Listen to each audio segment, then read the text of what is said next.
congressman na mahilig sa kibat. Mga kontraktor na substandard ang materyales.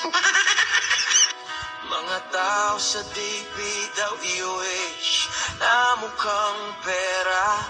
Nasaan ang puso nyo? Saan ang konsensya?